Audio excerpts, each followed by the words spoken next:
Aye, mateys, remember this as the day you sailed with the Skull Rock podcast. Proceed at your own risk, and mark well me words, mateys. Dead men tell no tale. Welcome to Skull Rock Podcast, the show about all things Disney and pop culture. Every week we take you behind the scenes of some of your favorite Disney films, theme park attractions, performances, books, music, as well as what's streaming, what's playing in theaters, and what's happening in this universe of entertainment. I'm Aljon Go, pop culturist and Disney fan, and you can email me, Aljon, A-L-J-O-N, at skullrockpodcast.com. And I'm Dave Bossert, artist, filmmaker, and author. Welcome to the Skull Rock Podcast. If you love Disney and pop culture, please subscribe to the show wherever you get your podcasts.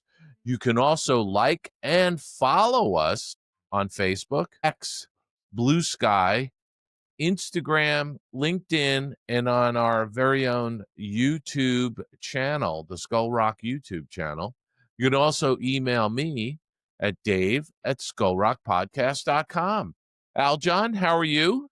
I'm good. We're back, slowly getting in the swing of things. And man, nothing worse than opening your inbox after being away for a few weeks on holiday and seeing the flood of emails come in. Absolutely. It's crazy. It's the worst, isn't it? I mean, my goodness. It's really crazy. But, you know, we have a great show. We're kicking. This is our first interview for 2026. I'm stoked.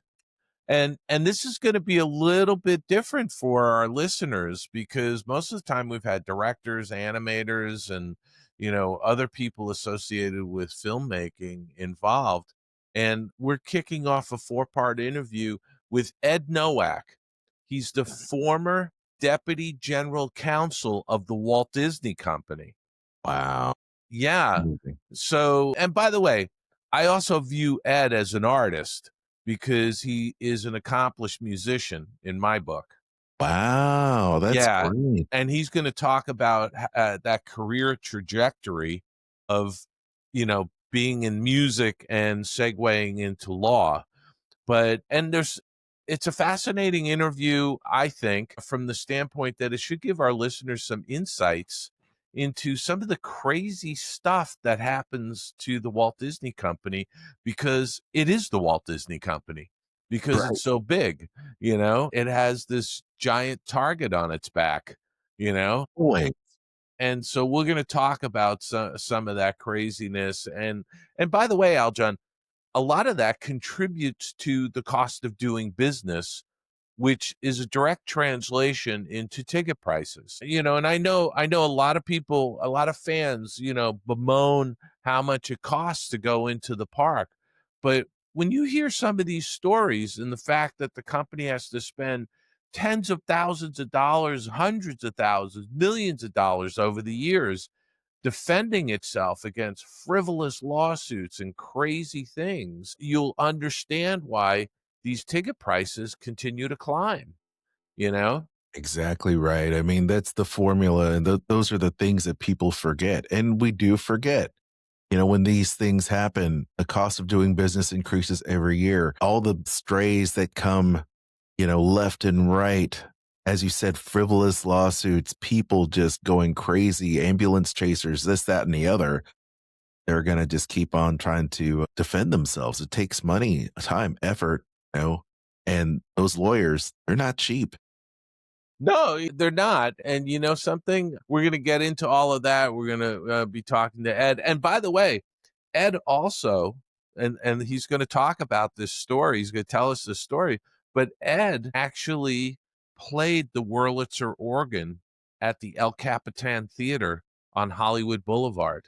Yeah, and I think that's like that's an incredible story you're gonna have to listen to. Well, I can't wait. I can't wait. I'm playing the organ is a lost art for one.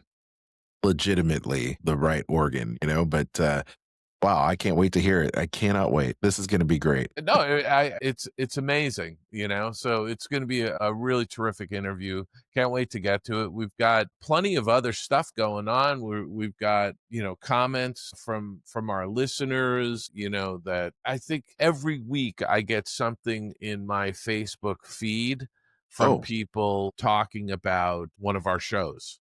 well, I tell you what, before we get into what we get into in terms of what we watched this week, let's go ahead and launch into this then. Skull Rock Podcast answers your email. All right, Dave. So we've got comments. We do. Last week's show was just you and I chatting and kicking off 2026. Pam from Toronto, Canada, wrote saying, "Oh, that was a fun chat," which I love.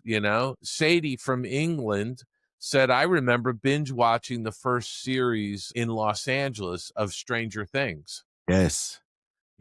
So it's just, I love getting the comments from people, just saying that they enjoyed the show. And also, some of the social media comments that come in are people saying they're just discovering the show, Aljon, Yeah. and they're talking about previous interviews and previous episodes that we put up. Oh, nice. So I think it's great that the show continues to entertain and people are enjoying it and discovering it.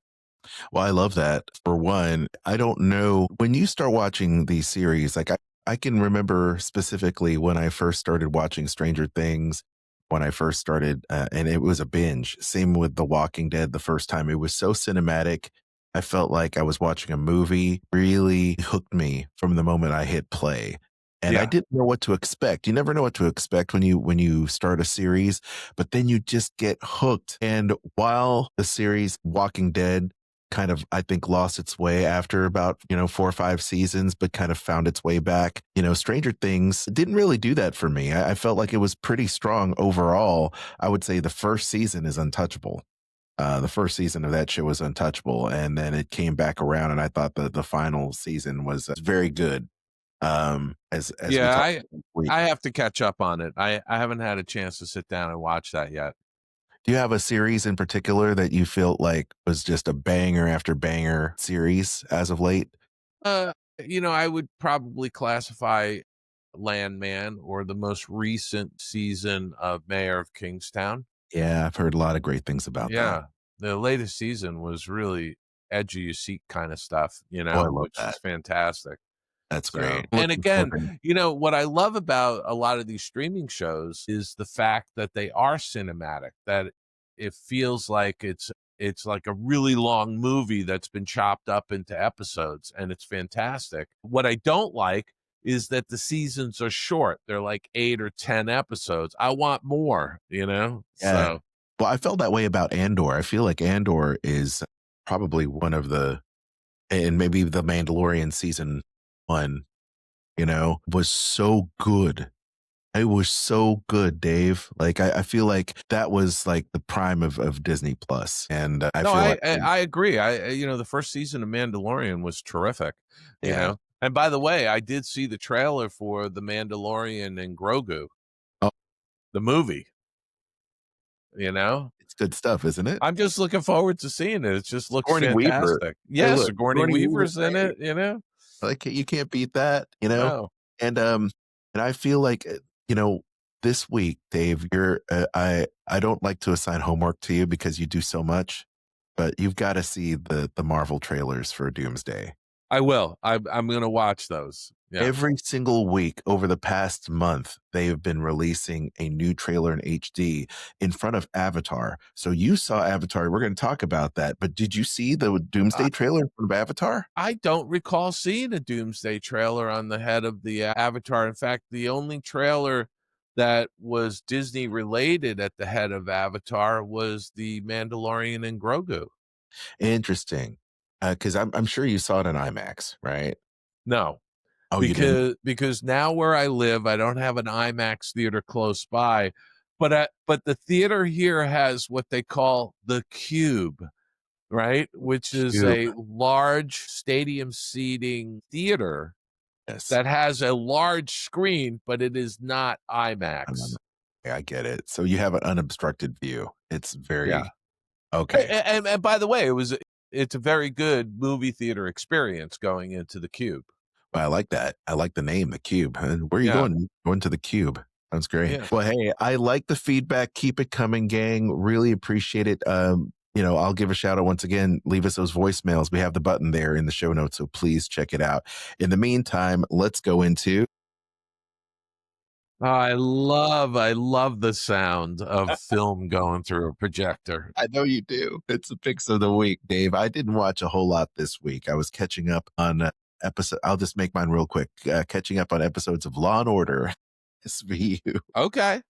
Fair and enough. returning seas. I did actually also watch the return of Grey's Anatomy because my wife is a huge Grey's Anatomy fan. That series, also like Law and Order, has been going around for like 20 years, and it's amazing how the series has changed. There's a bunch of new actors in it. I haven't seen it in years. And Yeah. I'm like, I only know a few of these characters now.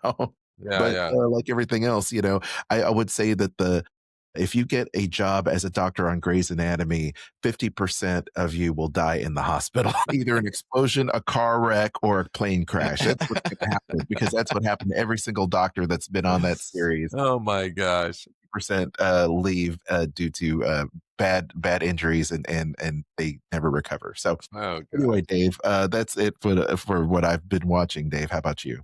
Well, I went to see Avatar: Fire and Ash, and this movie comes in at 3 hours and 20 minutes, Oh right? my And it's goodness. part of the Avatar series of films. So here's the thing. It is a absolutely stunning movie. You have to see this on a big screen. Absolutely have to. It is just visually beautiful. And I'm enjoying the storytelling. What I would say is that this installment felt a little bit long. The first hour, I think, could have been edited down quite a bit. And then it really starts to pick up the pace after that, right? So the last 2 hours and 20 minutes are really moving along, and it was very enjoyable. But again, I felt like it was a little bit on the long side, and this is the problem when you have the director, also one of the editors. Mm.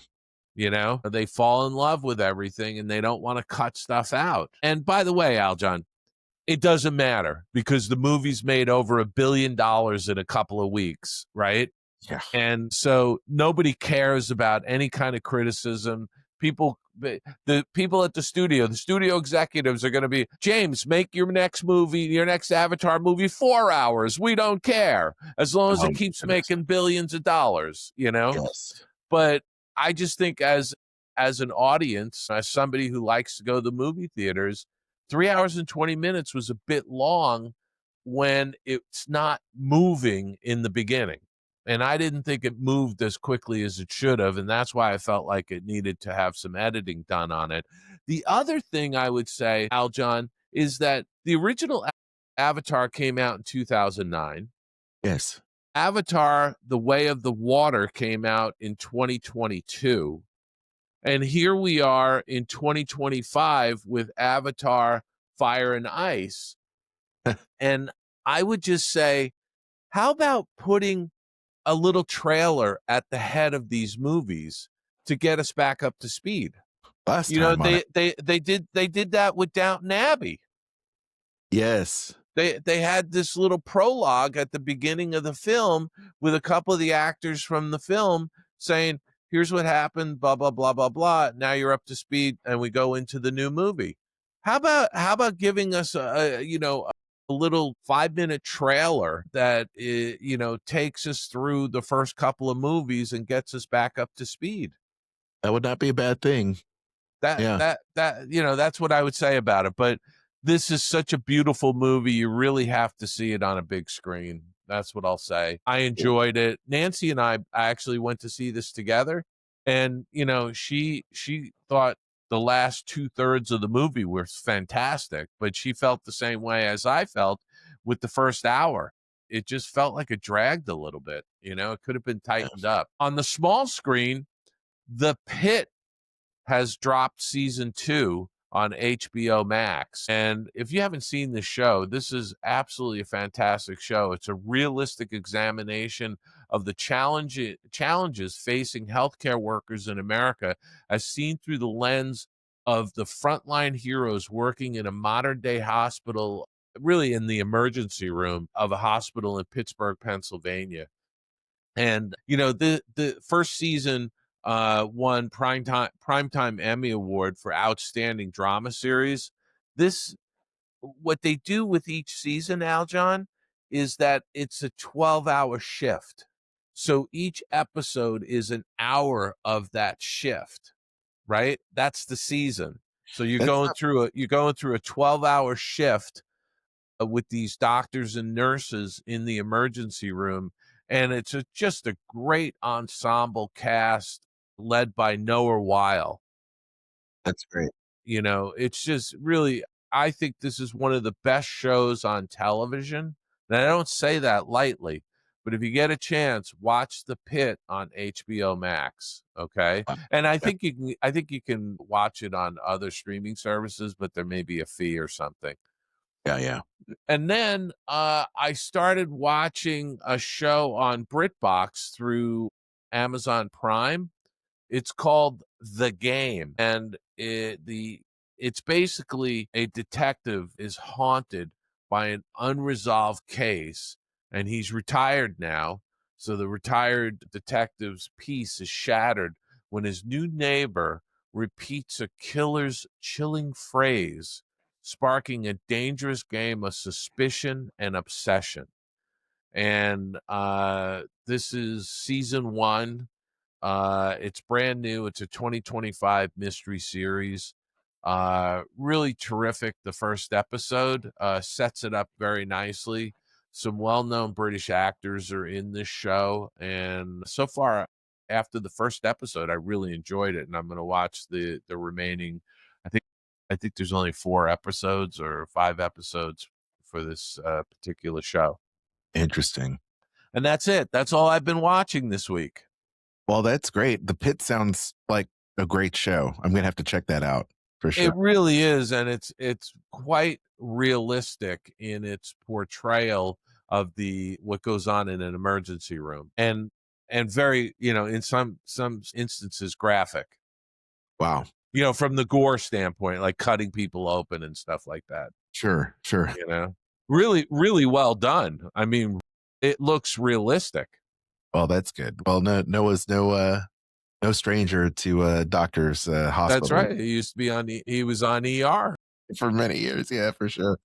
Well, gang, what have you been watching? Let us know, and we'll check it out in a future episode. Skull Rock Podcast. This week in Disney and pop culture. All right, Dave, as you said, box office Avatar, Fire and Ash continues its winning streak with 20 million plus. That is huge because it's got a huge streak. January launched. It lands at number 1 for the 4th weekend in a row. That is huge. And I would say Avatar earned 5 million in ticket sales on Friday, expected to pull 20 million at the box office. Was that the 4th weekend or something? 4th weekend. So it cleared globally, as you said, $1 billion after 3 weekends in the cinema. That's huge. And the Paramount Horror, Primate, and Lionsgate Greenland 2 Migration also in the mix as well. Primate scoring, 11 million over the weekend, and Greenland 2, a sequel to the 2020 disaster movie, expected to have 10 million in North America alone. Very timely to come out with the sequel to Greenland. Greenland, I know, right? It's with all the news about Greenland happening in the geopolitical scene. Exactly. But I did see the original Greenland, and it is streaming on one of the services or several of the services. There you go. As I recall, I enjoyed that movie. It is sort of a post-apocalyptic survival type film, and I'm interested in seeing Greenland 2 because I had seen the first one and I enjoyed it. Gerard Butler is the lead. Good actor there. Yeah. Well, very good. I appreciate that. You know what else I appreciate, Dave? I just found a couple of these quick hits there. Did you see that Tom Cruise visited the Star Wars Starfighter set? Did you see that? I did not see that. Okay, so this is the deal. Sean Levy, of course, from Deadpool, Wolverine, and most notably Stranger Things. He was a director of a lot of episodes for last season. Revealed to the New York Times that Tom Cruise visited the set of a new film that he's doing for his film Star Wars Starfighter a couple of weeks ago and ended up filming one of the movie's lightsaber duels. Now, Ryan Gosling is starring in this Star Wars tentpole film that's going to be in theaters supposedly in May of 2027. Now, initially, the Star Wars fans, we thought that maybe this movie was going to be in a wholly new era, unexplored timeline of the Star Wars saga, not directed or anywhere pointed to the Skywalker saga in any way. But apparently, Tom Cruise came in on his helicopter, dropped in on the set. Sean Levy thought it was a joke, but no, it was actually him. And he actually was like, "Hey, can you let me direct and film like this lightsaber duel?" And everybody was like, "What? Lightsabers in this era of Star Wars? Awesome!" So he literally just got wet, I guess, in some kind of bog, and then started filming. Can you believe that crap? Wow! I mean, I think is it going to be in the movie? I think so. Cruz, quote, Levy says, Cruz just wanted to watch. Then he told him, but Levy setting up a scene involving a lightsaber duel in the water suggested the star jump on one of the cameras. He meant it as a joke, but there was Cruz wading into the muddy pond holding the camera like a pro. Now, when you see this movie, you'll know what part it was that was shot by Tom. How cool is that? Last week, Steven Spielberg was here. Now Tom Cruise is wielding a camera, ruining his very nice shoes. That's what it was. It was like, I bet they were nice shoes. I bet they were. Wow. I love that. I can't wait to see this new Star Wars. It's going to be great. So Marvel cancels a solo movie announced in 2019 with a twist. This comes to us, I guess, from Superhero Hype, Dave, and I've heard about this. So you've heard that the Blade movie was going to be rebooted in 2019. Mahershala Ali was going to play Blade, the titular character that really was the initial, I guess, the kickoff of the new Marvel movies back about 20, maybe even 25 years ago, perhaps, with Wesley Snipes. Remember those Blade movies? Yes, I absolutely remember those Blade movies. In fact, wasn't long after those Blade movies that Wesley Snipes seemed to have disappeared. He really did. And then, you were working on, after Blade started, then you worked on Spider-Man, which, by the way, we put up a short of Dave, you talking about. I saw that. Thank you for that. It was a great little short about you working on Spider-Man. Amazing stuff. But Mahershala Ali's Blade is now canceled.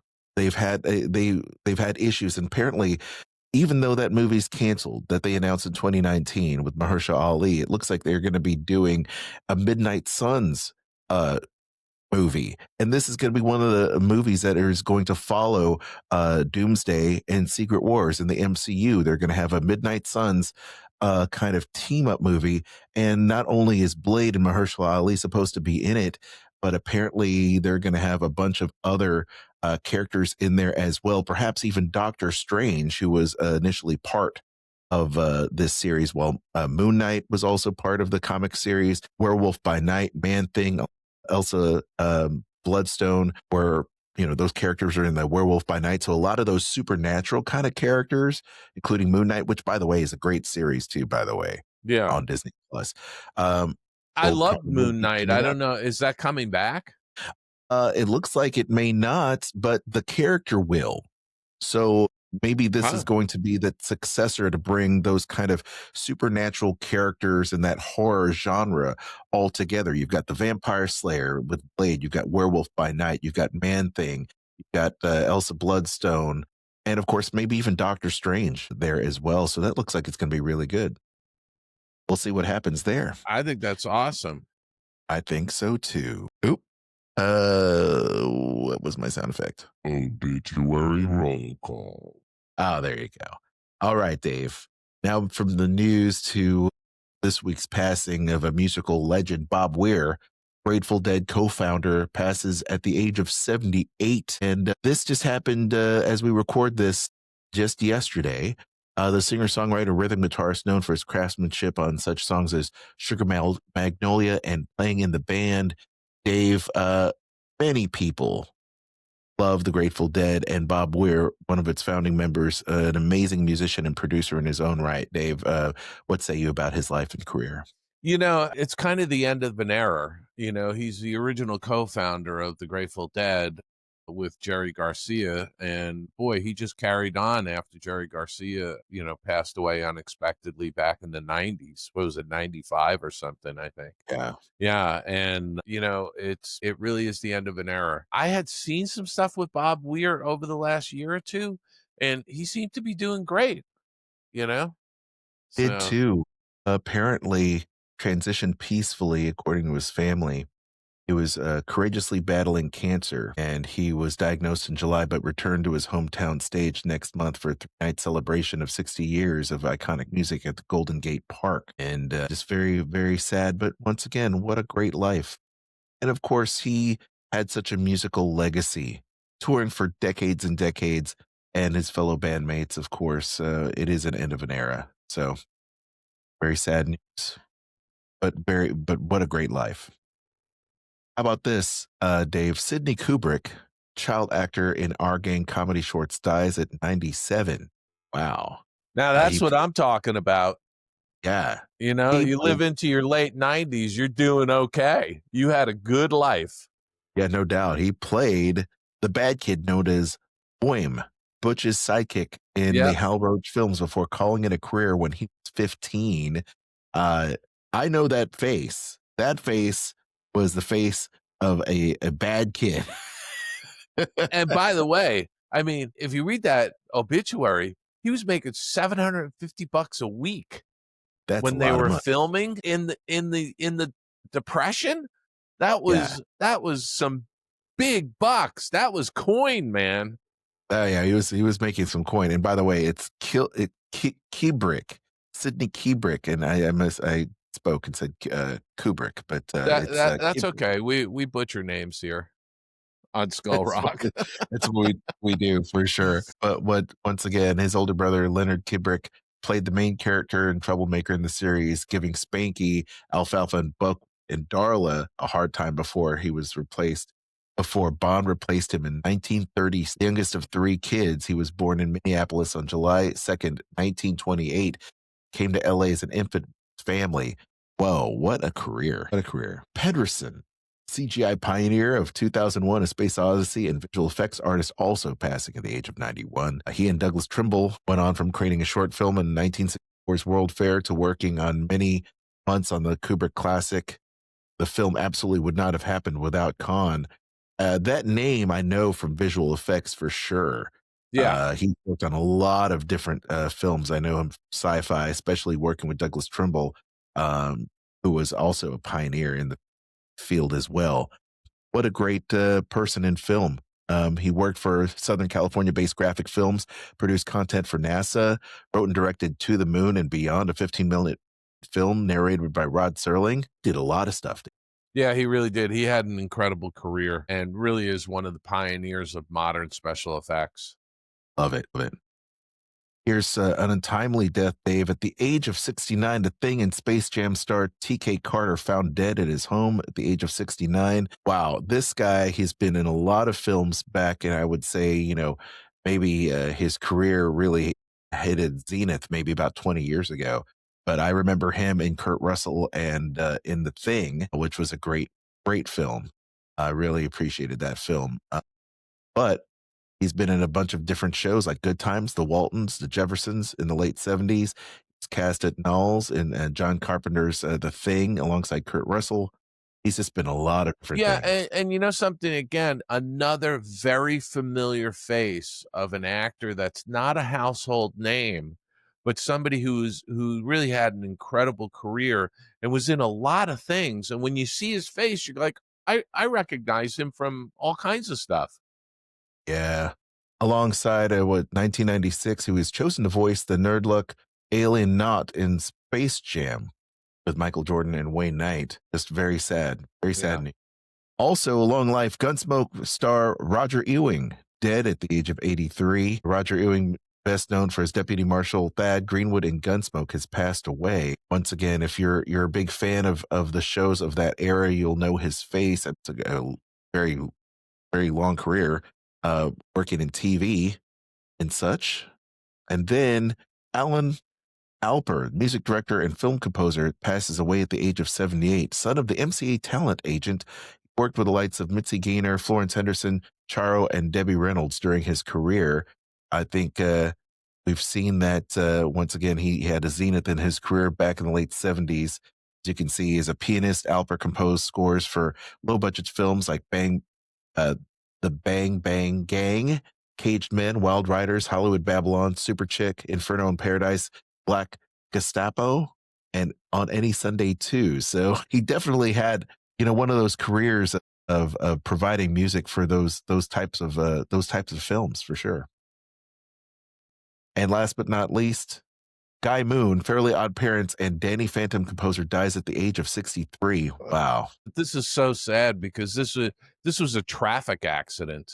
Yeah, for sure. He left his unmistakable legacy and will be profoundly missed. His family and countless others who he impacted. Yeah. Announcement was made by his family. He died of traumatic injury sustained in a traffic collision. Yeah, it's just terrible. goodness. Terrible. Absolutely awful. A 4-time Emmy nominee, Moon worked on The Fairly Odd Parents, led to his 10 full-season run on Nickelodeon in 2001, starting in 2001.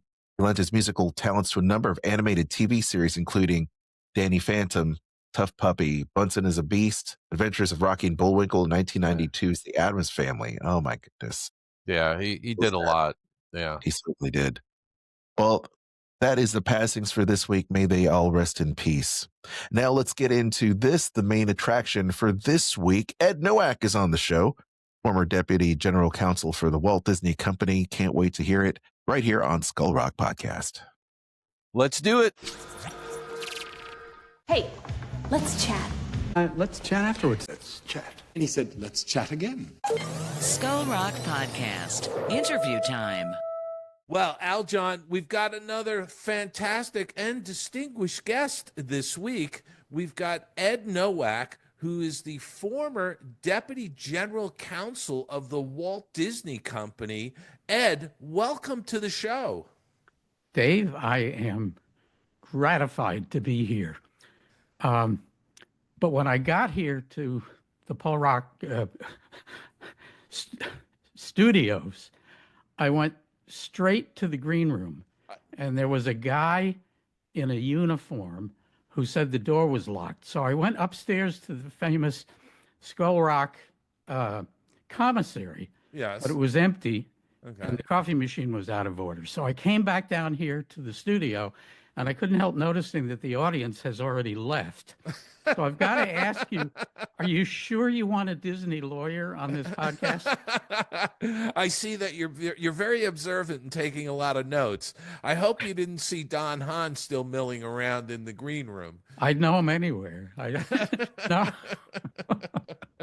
Well, Ed, you and I have been friends for a long time. In fact, I want our listeners to know that Roy Disney introduced me to you many, many, many decades ago. This is true. And the one thing that I want our listeners to know is that you're not really a lawyer. You're not just a lawyer, because from my perspective, I've always looked at you as an artist because you're really a musician. You're a musician masquerading as a lawyer, or maybe masquerading is a bad word, but you're a musician who is playing the part of a lawyer. Well, that's not too different from how I saw myself at the end of my college career, where I switched my vocation from a practicing musician and a possible professor of music to law school. And when I went into law school, I said, I'm a musician who happens to be in law school. And then 3 years later, I was a lawyer who used to be a musician. So I guess I'm always curious, and I want to ask you, like, how did that happen? Like, you had a love for music, obviously. Were you taking music lessons or learning a particular instrument when you were younger in grade school or something? Oh, yeah. The family story, and I remember a little bit of it. I was supposedly around 3 or 4 years old. And you remember in the early 50s, the original Dragnet series? Well, I remember seeing it in reruns because the early 50s is before my time. Well, the first one was on my time, and it had, you'll remember, a very distinctive theme. Yeah. And it was odd because of the note sequence. It was unusual. And supposedly the television was on. We heard the theme, the show went off. I went up and got on the piano stool and plunked out the theme, which Really? included this weird, what they call a tritone. If it were playing in C minor, it would be a leap from C to F sharp, which is not, was not the norm at the time for a television theme song. And by the way, that's Latin to me. I don't know what you just said. Well, there are probably some people listening to us who know what it is. I'm sure. It's look, it would have been unusual for the 4-year-old to get up and just plunk out the first part of the theme, but this was a weird dum dum dum dum dum dum dum. Wow. And the adults in the room all looked at each other and said, "Uh-oh." And that began my lifelong connection to the piano. And I started taking lessons. And I just want to ask that, like, were you considered like a prodigy? Well, I don't think so. I mean, Mozart was a prodigy. He was writing symphonies when he was still, I don't think he was 11 years old when he wrote. I mean, just such a grasp of music from the inside. Yeah. What I had was the ability to just kind of soak up what I heard and somehow translate that into what you need to do at the keyboard. It just came like naturally, like riding a bicycle. So like to equate it to like an animator being in a drawing class and looking at a model standing on a pedestal and being able to draw that fairly accurately on paper. It's a similar kind of a thing. You're hearing something and you're able to replicate it on a keyboard. Yes, I think that's apt. Okay. And so I had this kind of double series of lessons through the piano. I had real lessons to learn the technique, and then I had this processing ability to pick up on anything I heard. And so I started a genuine musical career. By the time I was 12 or 13, I got my my AFM card. I joined the union. How did that come about? I mean, you had to have been working then. Well, I had started working, and this was in order to keep working. My father had been a member of the union for years. He played piano, and he was, in fact, my first teacher. And so I did all kinds of things. I mean, I was playing, weddings and bar mitzvahs and birthday parties and playing in small local clubs in New Jersey. I played through high school. I had a band that was kind of a cover band imitating Herb Alpert and the Wow. Tijuana Brass, and we did some work as a backup band for some shows when I was in high school. And does anybody remember Zachary out here? I don't. Zachary was the first television horror movie host, and they used to run his shows. Were done in New York, but they ran them on KHJ out here. And Zachary eventually went over onto the music side, and he had a teenage dance show on the station in Newark, New Jersey, and we worked the show a few times, and then he was using us as a backup. And one of my great experiences at 17 was backing up a guy called Screamin' Jay Hawkins on a show that Zachary backed. Screaming Jay Hawkins was one, briefly, a giant of early rock and roll in the 50s. Okay. And so here we are in the middle of the 60s, and he's doing a comeback, and I'm playing trumpet in the backup band. I didn't know you for played him. trumpet. Yeah. I always associated you with the piano. Well, I stopped playing the trumpet long before I stopped playing the piano. But yeah, you couldn't march in the high school band with the piano, so I decided I was going to play the trumpet, and I played that through high school and college. I was a church organist for 8 or 9 years. I taught a class in ragtime when I was in law school. And Well, yeah, but I got to ask you, with all of that experience and being in the union at such an early age and doing all these gigs and then going to college for music, what speed bump did you hit that threw you onto the path of being a lawyer? well, in college, I got a job playing in a club in Greenwich Village for a couple of years. And I was able to work with really top guys, some of the best musicians that I've ever heard, let alone worked with. And it began to dawn on me that even though I could do what I could do, it was probably not going to be good enough to reach the top level in the business, which I would have wanted to do. And I was at Columbia for my undergraduate degree, and even though I was studying with an excellent concert pianist from Norway, a man called Niels Østby, wonderful guy, Columbia did not have a performing major. You were either going to be a musicologist or a historian or do composition. You could study the instrument, but you couldn't major in it. And so once again, I said, I'm not gonna, I can't, I can't practice 8 hours a day. I can't do this. And it just wasn't going to work out for me as a business. So what I intended to be my vocation became an avocation. And the thing that I was always interested in history, and I made the mistake of thinking that studying law was going to be a lot like studying history.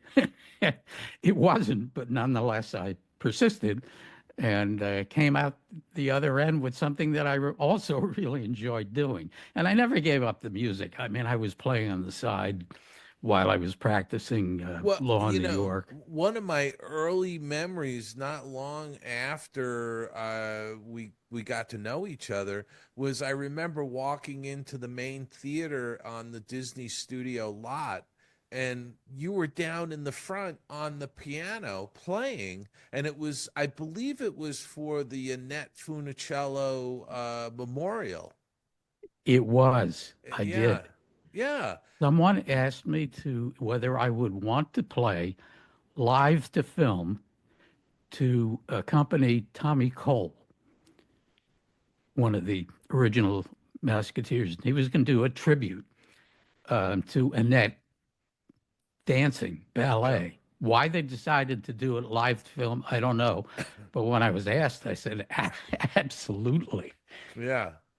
And Tommy and I did that a couple of times afterward. I thought it was fantastic. And again, it galvanized the sort of the idea in my head that my friend Ed is an artist, and he happens to be a lawyer here at the company, but he's an artist. Well, I tried. Now, you knew when Roy brought us together, Yeah, that I had a piano in my office. Yes, and I was going to bring that up because I think our listeners are going to love this story. So can you describe the piano and tell them the provenance? Well, I was 2 days an employee of the studio, and my then boss, the guy who hired me, Joe Shapiro, general counsel, also knew. He said, he knew from stories and reputation, you play the piano, you got to have one. And so 2 days after I got there, guys are coming down the hall of the old animation building to where our legal department offices were then, and with a piano. And the story is that it came out of one of the small projection rooms, all of which had pianos in the older days, and that it had been a piano or the piano used by the Sherman brothers. Now it's And this is an upright piano, yeah, right? Yeah. yeah, nice, pretty ebony Sommer piano of unknown age and suspicious provenance, but I had it with me for 36 years. Yeah, well, every time I came to your office, I mean, you couldn't help. I mean, you walked through the door; it was right, opposite the door against the wall. It blended very well. It really did. It really did. Do you feel like the music because you were a music major undergrad? Yeah. Did that help you going through legal school in any way? That's an interesting question. And the reason why I ask that, Ed, is that I always feel like, if you were sort of a prodigy, if you will, and I'll use that lightly because you don't want to be called a prodigy, but if you're a prodigy in one thing, does that have influence on other aspects of a career or interests that you would have? And do you look at a law case differently because you have all this music in your head? Well, one thing that occurs to me is, and I don't know whether this is a function of the subject matter itself or whether it's just something innate, but memorization, the ability to retain, and to recall, sponge up all this information and kind of synthesize it and translate it to a keyboard or to articulate it as you need to do if you're presenting something, say, to a jury or a judge. There are those similarities. There's technique that can be applied in more than one direction. Yeah, and I imagine, like, a lot of musicians that I know, they can just pick up an instrument or sit down at the piano, and all of a sudden they're just playing something, and then they can switch and play something different. And so all of that music is in their heads, and they know how to put it out through the instrument they're holding or sitting at. You take the card file, and it's flipping real fast inside your head, and and then eventually it becomes second nature. And you have to be able to do that. You're on your feet in a courtroom. You've got to know what you need to reach back to in order to put together into a sentence that, makes sense on the spot. Yeah. And so you graduated from Columbia Law? Yeah. And you passed the bar in New York? Yes. And you started practicing in New York. Did you join a firm, or what was that process before you got to Disney? Well, yeah, I practiced in a big firm for give or take 10 years. Wow. And I had an unusual experience for what was then regarded as a Wall Street firm, and it was one of the best, oldest, well-known Wall Street firms as a litigator. And a litigator is the attorney that's in the courtroom. It's the Atticus Finch, so to speak. Well, the thing was, and probably still is to a great degree in the big firms, that litigators didn't often get into court. They prepared cases, but a lot of it was done on paper. They were not trial firms, even though in other types of firms, the litigator would have the complete skill set. You'd put the case together and you'd try it.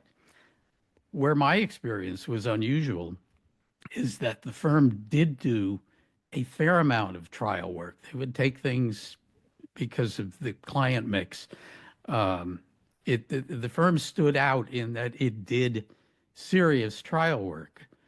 But where I lucked out was that I started being given trial work almost immediately. I don't think I was a second-year lawyer when I had my first trial assigned. This is in an era when lots of senior partners, they'd been there like 20 years, had never tried a case. Wow. They may have argued motions in court, but they had never tried a case. So I started trying cases, and which got more and more complex. And I was given a lot of responsibilities. So at the end of that 10 years, I had court experiences that basically nobody else had access to. It was very unusual. And when Disney called, one of the big things was, oh, you've done all this. You know, they're hiring younger people. We'll get into what was going on at Disney at the time, but it was a compelling factor in my coming to the company. Was the fact that you had this trial experience. Yeah. And by the way, the folks listening, I just want you to know, we're going to start getting into the weeds and talking about some crazy legal cases that Ed was involved with over the years. And we're going to give some disclaimers about this stuff, because Ed's only going to talk about stuff that's in the public record. There's other things that he's not going to talk about, but I'm going to poke him and try and get more out of him. So. Now, you asked the question earlier on before we jumped into music. Where's the Disney connection? What was my interest? Yeah, so what was I mean, did you have an interest in Disney prior to ever working for them? Well, I remember that the first movie I ever saw in a theater was Fantasia. Oh. And that would have been a re-release sometime in the early 50s. Mm-hmm. And I also remember knowing who this guy was, Walt Disney, who made movies. And then in 1954, Disneyland comes on television. Yeah, the Disneyland show, yeah. So I'm 7 years old. Here's this guy who just, invited you to watch what he's doing, to hear about all his projects. And you see this park being, in stop motion, this park being built, this fabulous thing. And these programs about guys drawing cartoons. And, he'd name them, and you'd feel that you were getting to know them. And I was already into the Disney comic books, especially Carl Barks, the Ducks. The Donald Duck stuff, yeah. And in fact, one of it's here in my home office, a crib toy when I was a baby. Really? Is a stuffed Donald about this big, which must have been done in the late 30s or early 40s. And it's still on a shelf in my office. So I was clearly marked as a Disney fanatic. I drew comic books. I got the books on how to animate and, drawing cartoon figures. And I wrote a letter to Walt Disney Productions, sending some of this stuff, saying, I want to work for you. And how old were you when you did that? I don't know, like 8. Okay. And I got a letter back. Oh, you did get a letter back. I got a letter back from a man called Joe Reddy. Okay. And I've never run into anybody who knew him. I actually knew who he was. But, it was one of those, keep it up. Someday maybe you'll work for us and all. And the problem was, for me, that I didn't really have any talent at it. I mean, I was like any other kid. I drew like any other kid drew. But in doing it, I felt like I was, vicariously participating in what the studio was doing. So I was reading about Walt Disney. Somewhere around that time, Diane Miller's book, the Pete Martin interviews, came out. Yeah. And, I had a really comprehensive history of Walt's career and of what the company was doing up to then.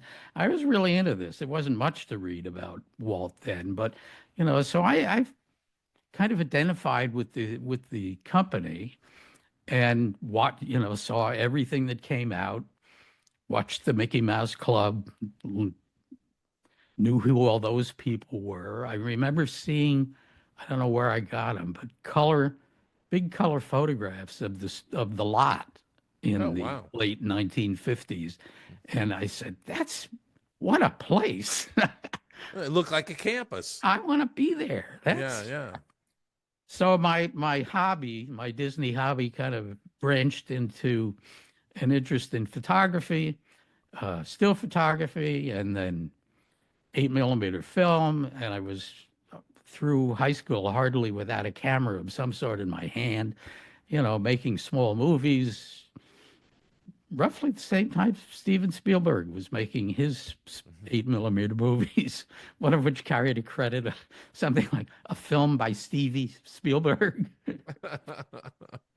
I didn't give myself credit like that, but this was a hobby, and I joined that with a hobby in tape recording. I had a reel-to-reel, an old hand-me-down reel-to-reel recorder, I think from the early 50s. It was called a brush sound mirror. And it weighed like 40 pounds. I mean, I could hardly lift this thing. It was a monster. That was what a tape recorder looked like in those early days. And so I was trying to combine the two, can I make like documentary tapes that could be accompanied by film? And this is a big interest for a while. And I continued to follow, to the extent you could, Disney. But as you got into the teen years, you and this is the 60s, so you leave behind. Did you see some of the live action movies? I saw them all. Herbie the Love Bug and until I went to college, I saw whatever was out that he was doing, especially if it had Haley Mills in it. And then while I was in college, I was a freshman. My dorm was at Broadway and 114th Street, and across the street was a newsstand, and I'd occasionally go over to the newsstand and look at or pick up one of the early editions at 7:00 when they would drop off the next morning papers. And I walked over there and I saw the headline on the Daily News. It said, "Walt Disney dead at 66. Wow. So that brought back, a surge of memories and emotion.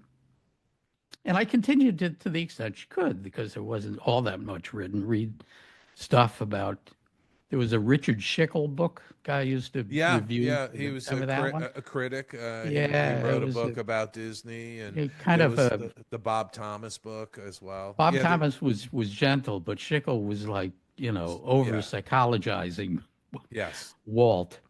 So I had this tenuous interest in the company, having expressed my desire to be there. So that's the 60s. 18 years later, I'm at the law firm, and a big part of my practice at the time, the late 70s and the early 80s, were an era of, and the listeners will recall this terminology of the takeover wars, and tender offers, and big investors were trying to buy up companies and take them apart and profit on sell them the assets and selling them separately. Sell off the pieces because they perceived the pieces more valuable than the whole. And there were other companies that were buying up a miscellany of smaller companies to build up conglomerates. And one of those was Gulf and Western, which made replacement auto parts, and then added companies that made socks and clothing and, jet engine parts and, who knows what, just a miscellany of businesses. But one of the businesses that Gulf and Western had bought was Paramount Pictures, which had been a client of our firm since the 1930s.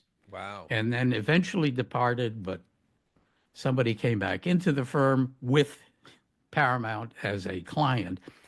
So in 1980, I was on a big case that involved Paramount, a lot of the other movie companies. We didn't really have an entertainment practice. This was a business deal. The movie companies were creating what they hoped would be a competitor to HBO, which was, the biggest game in town at the time. At the time, yeah.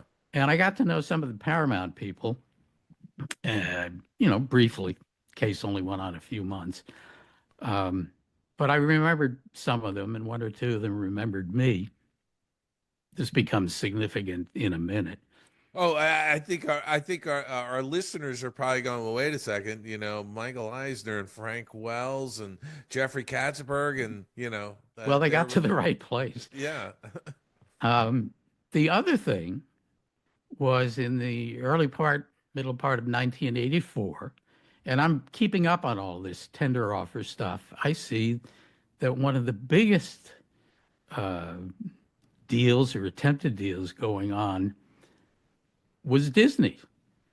And the shorter version of the story is the error was triggered by a purchase or a series of purchases by a man called Saul Steinberg, who obviously wanted to take over Disney, and he bought a big chunk of stock. And Disney, which had been, fiercely independent little company for decades now, knew what was going to happen if Steinberg was able to take it over.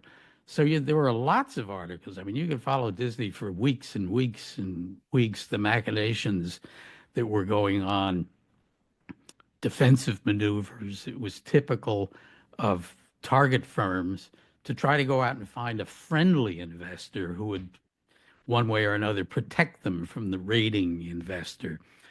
And that was one of the things that Disney did. One of the other things that Disney did was buy back from Saul Steinberg the stock at a premium. At a premium, yeah, which gave rise to shareholder lawsuits. The premise being, wait a minute, if you're going to give that man $1.20 for a stock that the market is valuing at $1, and I'm already a shareholder, you're cheating me. You're giving away company money to buy the same stock you could have bought from me, and maybe I wouldn't have charged you a premium. Yeah. Or maybe a smaller premium. Well, the defensive maneuver that Disney was primarily noted for was the arrival of the Bass brothers from Fort Worth, Texas, who owned a number of things. And through a series of connections, the Bass brothers came in to be more traditional participants with Disney and sold Disney the Arvida Corporation that they owned, which was a big real estate developer in Florida and to an extent in California.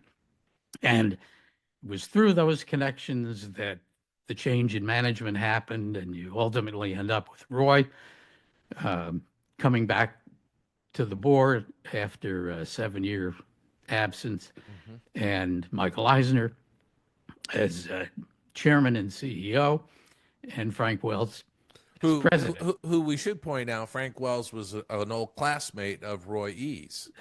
Classmate and traveler with him, and adventurer with him,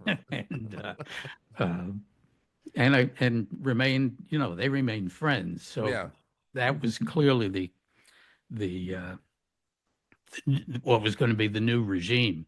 Yeah. And a lot of Paramount people started coming over, and I read this newspaper article about one of the people that I had worked with on that case, and I said, this must be pretty good. These people are, they're going to do what would typically happen when the top management changes. They're going to make a lot of changes underneath them, and they're going to bring in a lot of their own people. Yeah. And at one point, I remember somebody had counted 72 Paramount executives followed Yeah. Michael and Jeffrey. Yeah. Um, And Frank was an executive at Warner Brothers. yeah, he'd been head of the Yeah. Warner Brothers studio Yeah. and had taken a year off to climb Mount 6 Everest. of the 7 highest Okay, mountains yeah, in the world. yeah, He didn't yeah. make it to the top of Everest. Right. So yeah, when he came back, he wasn't at Warner anymore, and he was free to take on his role as president. And so I followed this, even though we had no involvement either in the Paramount transition or in the Disney escapades. And you were still based in New York. I'm still in New York following Yeah, all this right. stuff. And then one day I got a call from somebody who said, you're going to get a phone message from this new general counsel at Disney, who had come in from Disney's major outside law firm because of all of the stock securities issues that were going on. And he said, would you come out and talk to us? And I said, yeah, all right. I didn't tell him. I thought that when I was a kid, I wanted to work there. But I went out and talked and had what I thought was the strangest job interview you could have. It started at 10 in the morning and we quit at 5 in the afternoon. Really? Having a great relaxed time, swapping stories. 3 guys, Peter Nolan, who was the chief copyright lawyer, you knew, and Joe Santinello. Peter had been there 13 years. Joe had been there 2 months. And Joe Shapiro, the new general counsel, had been there about 4 or 5 months. Everything was relaxed, informal. I went through the whole studio. And I got back to New York, and 2 days later, I got a phone call saying, when can you come? And that's a major decision, because you are going to quit your job in New York at a venerable law firm and move across the country to California. Did you ever live in California prior to that? No, I had only been to California a couple of times. I didn't even go to Disneyland until I was, 32 years old. That was my first trip to a piece of company real estate, and was fascinated. How do they do this? How could you not be, right? I mean, it's you're leaving the real world behind when you go through the gates. So it was the New York trial work that was a big factor because of where the company was legally at the time. It didn't have anybody who had done what I did and was what they needed doing, both to deal with the shareholder cases and the beginning of an era when a lot of claimants were coming forward to cash in on what then was seen as a bonanza in home video. Home entertainment, right? The VHS was out. So you had all this intellectual property stuff now being thrown up for grabs by claimants, which is a big problem for the company. And this shareholder ordeal where, company had paid something like $72 million, which in 1984 was, substantial, a lot of money. Yeah. So, I mean, they paid Saul Steinberg the $72 million to get his block of stock back. Right. Yeah. So that they could remain independent. That didn't stop other raiders from coming forward, attempting to do the same thing. And that followed right through the end of the summer of 84. And I got there in the summer of 85. Yeah. And it was still going on. We didn't dispose of that. All didn't go away for another couple of years. And I know we're going to start bumping up against time, but I want to ask you this one last question before we have to come back for next week. But your music background had to have been an asset because of Disney's huge music catalog, and the fact that music is such a integral part of the Disney experience, if you will. Absolutely. I wouldn't say it was a majority of my work, but it was a big chunk from time to time where music issues, the actual music would be in issue. Did Disney infringe on somebody else's musical property? I used to keep a music score paper in my office because people would come and bring these problems to me, and I'd work out, on paper what I'm hearing that they're saying is now being put in issue, and we'd work out how you would approach defending against those claims, in music, using music to defend them. Because you could read music and read it and do it in my write head. it. You could spell write it out music. and do it on the piano. Wow. So I became like the music guy for a lot of that. Some of it never went to litigation, but you had to prepare as though you were going to be sued. Yeah. Yeah. Well, I think with that, I want to sort of pick up next week and talk about some of those early cases, because I think we could talk about Peggy Lee, can't we? Yes, that was public. Yeah, Quite. we could talk about the whole Lady and the Tramp thing and the VHS that came out and all of that. So why don't we do that next week? When we come back, we'll pick up on the music litigation and home entertainment, really, and we'll go from there. And I'm sure we're going to be setting alarm bells off over at Disney Corporate. So, so anyway, Ed, we'll see you next week. Just get the coffee machine fixed upstairs. I will do it. All right. So I'll see you next week. Thank you for being on the Skull Rock Podcast. Thank you, Dave. Let's get out of here! Come on, Scotty, let's get out of here. Let's get out of here. Let's get out of here. Let's get out of here, Lieutenant. That wraps up the first part with Ed Nowak. And the stories he can tell. I just love that bumper coming out of the interview. I just think that's awesome. It's really fantastic, Aljon. I know. I'm gonna have to put some more of those together. I remember Chris Bannis saying, "You gotta do some more bumpers, maybe with like You're Killing Me, Smalls," and I'm gonna have to do that sometime. Yeah, absolutely. I agree with you. But Ed's terrific. I'm honored to call him a friend, and I think the interview, over the next 4 weeks is just going to be terrific. I think our listeners are going to love it. I'll be curious to hear what some of our listeners have to say about it. I can't wait. It's going to be a lot of fun. Once again, tune in next week for more great stories from Ed. Well, thank you so much for tuning in to the very end. If you love Disney and pop culture, be sure to subscribe to the show on your favorite podcast platform, as well as YouTube. Dave said it.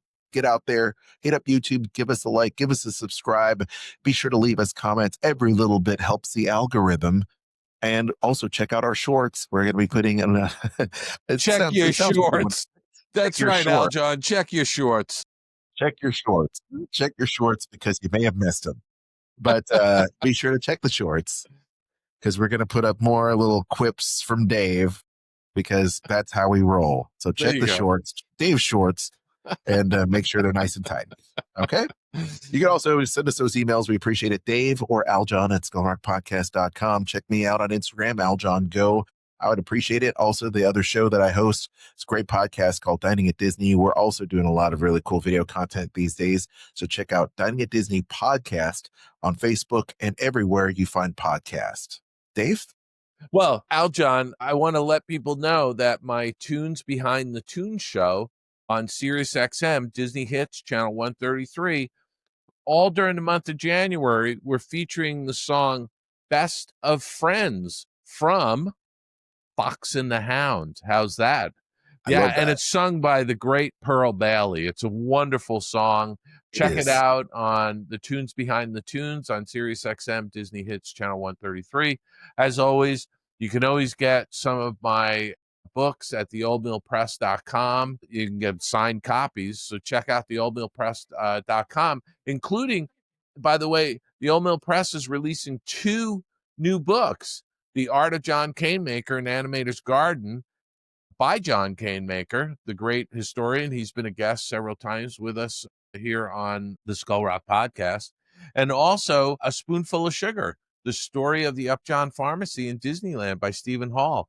Both of those are releasing this coming week. So check that out. And you can always go to my website, davidbossert.com. There's plenty of free content and free stuff you can send away for. So check that out. And I also want to mention, Aljon, that next Saturday, I'm going to be up in New York City because John Canemaker is hosting a screening of newly restored animated shorts at MoMA, at the Museum of Modern Art in New York City. And I'm going up there. I'm going to go see that because I got to tell you, I'm just excited about some of these cartoons that he's going to be screening. He's going to be showing a digitally restored version of Gertie the Dinosaur from 1914 by Winsor McKay. That's amazing. He's showing a crazy cat in the Awful Spook cartoon, Wicked City from Paul Terry of Terry Toons, Mutt and Jeff in the Globetrotters, and that's directed by Charles Bowers. You know, these are names from early in the animation history.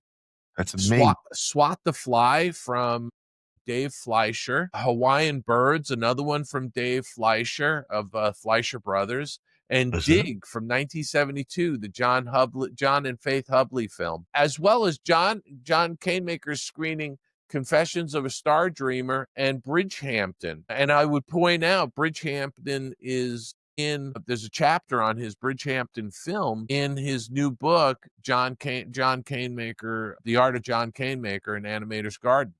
So that's happening next Saturday, the 17th, at the Museum of Modern Art in Manhattan. So check that out. Tickets are still available. Give John our best. That's I will. amazing. And with that, Aljon, I'm just going to say, go out and have a fantastic week. Be kind to one another. And we'll see you back here next Monday, right here on the Skull Rock Podcast.